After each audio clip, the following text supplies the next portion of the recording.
जल्द ही देश petrol diesel के संकट से होगा मुक्त। अब ट्रेन चलेगी हाइड्रोजन एनर्जी से, पॉल्यूशन होगा खत्म। इसरो ने इलेक्ट्रिकल कार बनाकर कर दिया दुनिया में हंगामा।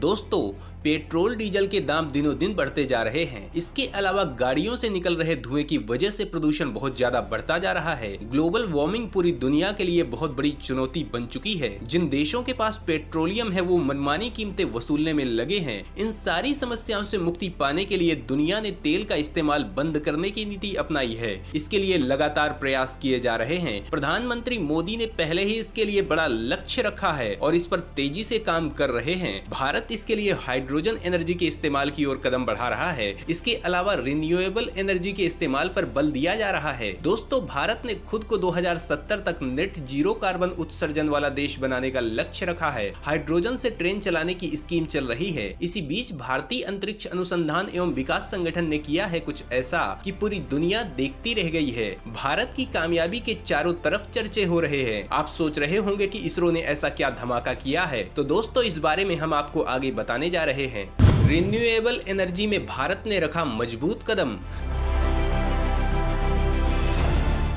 देश के तमाम राज्यों में सोलर प्लांट दिखा रहे दम। दोस्तों, टेक्नोलॉजी के क्षेत्र में भारत तेजी से आगे बढ़ रहा है। जैसा कि हम जानते हैं, सूर्य एनर्जी का सबसे बड़ा स्रोत है। सूर्य से निकलने वाली एनर्जी का घरों में भी बिजली पैदा करने जैसे कामों में इस्तेमाल होता रहा है। इसरो ने अब उसी सोलर एनर्जी का इस्तेमाल कर एक सोलर हाइब्रिड कार बनाया है। सवाल उठता है कि इस कार की क्या खासियत है। तो दोस्तों, इंडियन स्पेस रिसर्च ऑर्गेनाइजेशन ने तिरुवनंतपुरम स्थित विक्रम साराभाई अंतरिक्ष केंद्र में एक ऐसी अनोखी कार लॉन्च की है जो पूरी तरह देसी संसाधनों से बनी है।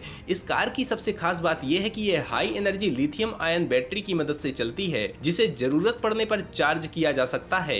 ये बैटरी सोलर एनर्जी की मदद से चार्ज होगी। कुल मिलाकर ये कार पूरी तरह से पर्यावरण हितैषी और दूसरी कारों से बिल्कुल अलग है। इस कार को बनाने में सबसे बड़ी चुनौती कार की छत पर सोलर पैनल और उसके इलेक्ट्रॉनिक सिस्टम बनाने में रही, जिससे बैटरी को सोलर एनर्जी के जरिए आसानी से चार्ज किया जा सके। इसरो ने कहा कि ईंधन का इस्तेमाल करने वाली कारें हमारे पर्यावरण को बहुत प्रदूषित करती हैं, जो कि हमारे लिए बहुत ही हानिकारक है। इसरो ने यह भी कहा कि वातावरण की सुरक्षा के लिए प्रदूषण रहित परिवहन व्यवस्था बनाई जानी चाहिए जो कार्बन गैसों का उत्सर्जन न करे। दोस्तों, सवाल उठता है कि भारत रिन्यूएबल एनर्जी के लिए क्या क्या कर रहा है। तो दोस्तों, भारत ने 2030 तक 450 गीगावाट का अक्षय ऊर्जा उत्पादन का लक्ष्य रखा है। प्रधानमंत्री कुसुम योजना के माध्यम से देश में किसानों को 17 लाख से ज्यादा सोलर पंप देने का लक्ष्य रखा गया है। इसी तरह सरकार द्वारा सोलर रूफटॉप कार्यक्रम के दूसरे चरण में 38 गीगावाट बिजली उत्पादन करने का लक्ष्य है। दोस्तों, इसी महीने एशिया के सबसे बड़े 15वें क्रिस्टल संस्करण रिन्यूएबल एनर्जी इंडिया एक्सपो 2022 का आयोजन किया जा रहा है। ये आयोजन ग्रेटर नोएडा में 28 से 30 सितंबर तक होगा।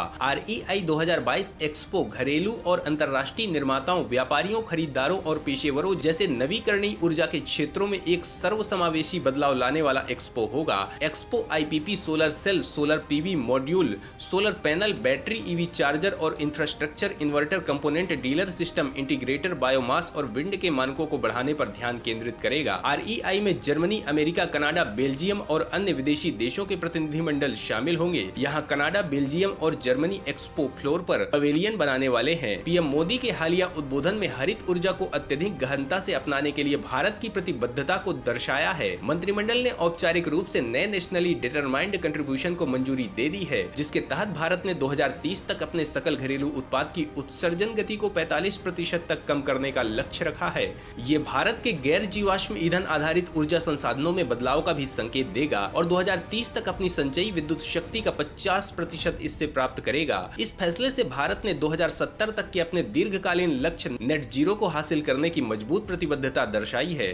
दिल्ली NCR क्षेत्र सहित उत्तर भारत देश में सौर ऊर्जा के प्रमुख हॉटस्पॉट के रूप में स्थित है। यहाँ केंद्र की नीतियां हरित ऊर्जा के नवीकरणीय क्षेत्र पर आधारित है। हाल ही में दिल्ली हवाई अड्डे ने पूरी तरह से हरित ऊर्जा की ओर बढ़ने की पुष्टि की है और अपनी सभी ऊर्जा जरूरतों के लिए जल और सौर ऊर्जा का उपयोग कर रहा है। इस नीति को अपनाने के साथ ये पहला ऐसा हवाई अड्डा बन गया जो अपने सभी कार्यों के लिए जल और सौर ऊर्जा के उपयोग कर सेवाएं दे रहा है। भारत ने कई राज्यों में सोलर एनर्जी के प्लांट बना रखे हैं और लगातार इस पर काम जारी है। राजस्थान के जोधपुर में स्थित भड़ला सोलर पार्क अब विश्व का सबसे बड़ा सोलर पार्क हो गया है। यह सोलर पार्क 14,000 एकड़ यानी करीब 50,000 वर्ग किलोमीटर में फैला है तथा यहाँ पर 18 बड़ी कंपनियों के 36 सोलर प्लांट लगे हुए हैं। पहले कर्नाटक का पावगढ़ सोलर पार्क सबसे बड़ा था, लेकिन अब यहाँ सूरज की रोशनी से 2245 मेगावाट बिजली का उत्पादन शुरू होने के बाद कर्नाटक के पार्क को भी पीछे छोड़ दिया है। इसके अलावा भी कई प्रदेश इस दिशा में कदम बढ़ा रहे हैं। तो दोस्तों सवाल उठता है कि कौन कौन से प्रदेश इस दिशा में महत्वपूर्ण काम कर रहे हैं। तो दोस्तों इस बारे में जानने के लिए वीडियो आगे देखिए। भारत ने क्लाइमेट चेंज पर किया सबसे ज्यादा काम, पूरी दुनिया में पीएम नरेंद्र मोदी की हो रही तारीफ। दोस्तों केंद्र के सहयोग से तेलंगाना में भी एक बड़ा सोलर प्लांट स्थापित किया गया है। भारत का सबसे बड़ा floating solar power project Ramagundam Telangana में पूरी तरह से व्यावसायिक उपयोग के लिए शुरू हो चुका है। सवाल उठता है कि फ्लोटिंग सोलर पावर प्रोजेक्ट क्या है। तो दोस्तों फ्लोटिंग सोलर पावर प्लांट किसी भी जमीन पर जो सोलर प्लांट लगाए जाते हैं उनसे काफी अलग होता है। ये सोलर प्लांट्स के लिए एक ऐसा विकल्प है जिसमें वाटर बॉडीज की सतह पर फोटोवोल्टिक पैनलों की तैनाती की जाती है। अक्सर सोलर प्लांट लगाने के लिए कई समस्याओं का सामना करना पड़ता है, जिसमें ग्रिड कनेक्टिविटी, भूमि अधिग्रहण, विनिमय जैसी चीजें शामिल हैं। लेकिन फ्लोटिंग सोलर प्लांट इन महत्वपूर्ण चुनौतियों का सामना करने में मदद करते हैं। इन फ्लोटिंग सोलर प्लांट को स्थापित करने का एक अन्य लाभ वाटर बॉडीज का कूलिंग प्रभाव है। इससे इन सौर पैनलों का प्रदर्शन 5 से 10% तक बढ़ जाता है। केंद्र सरकार के प्रयास से विगत 7-8 साल में सोलर पावर के विकास में तेजी से काम हुए हैं। रामागुंडम में 100 मेगावाट का फ्लोटिंग सोलर प्रोजेक्ट उन्नत तकनीक के साथ साथ पर्यावरण के अनुकूल है। परियोजना 40 सेगमेंट्स में विभाजित है और इनमें से प्रत्येक की क्षमता 2.5 मेगावाट है। ये परियोजना 423 करोड़ रुपए की लागत से तैयार है, जो जलाशय के 500 एकड़ क्षेत्र में फैली हुई है। वहीं मध्य प्रदेश भी इस मामले में पीछे नहीं है। रीवा में बना 750 मेगावाट का सोलर प्लांट दुनिया के सबसे बड़े सोलर प्रोजेक्ट में से एक है। अब यहाँ 37 लाख यूनिट बिजली बनने लगी है। इसका उद्घाटन प्रधानमंत्री नरेंद्र मोदी ने किया था और इसे इनोवेशन बुक में भी जगह दे दी है। रीवा जिला मुख्यालय से 25 किलोमीटर दूर गुड़ इलाके में बदवार पहाड़ी में प्लांट 16,005 हेक्टेयर में फैला है, यानी ये 6,613 फुटबॉल मैदान के बराबर है। 1270 हेक्टेयर जमीन राजस्व विभाग की है। 335 हेक्टेयर प्राइवेट जमीन को कलेक्टर रेट से डबल मुआवजा देकर लिया गया है। दोस्तों गुजरात भी इस मामले में अग्रणी भूमिका निभा रहा है। टाटा पावर की सहायक कंपनी टाटा पावर रिन्यूएबल्स द्वारा धोलेरा में 300 मेगावाट के सोलर प्लांट की परियोजना शुरू की जा चुकी है। कंपनी ने कहा कि इस परियोजना द्वारा हर साल 774 मिलियन यूनिट का उत्पादन किया जाएगा और हर साल कार्बन उत्सर्जन में 7.4 लाख मीट्रिक टन की कमी होगी। टाटा द्वारा शुरू किया गया प्लांट देश का सबसे बड़ा single axis solar tracker system है। तो दोस्तों इसरो ने सोलर कार बना के देश को नेट जीरो कार्बन उत्सर्जन के लक्ष्य को प्राप्त करने की दिशा में बहुत बड़ी सफलता हासिल कर ली है।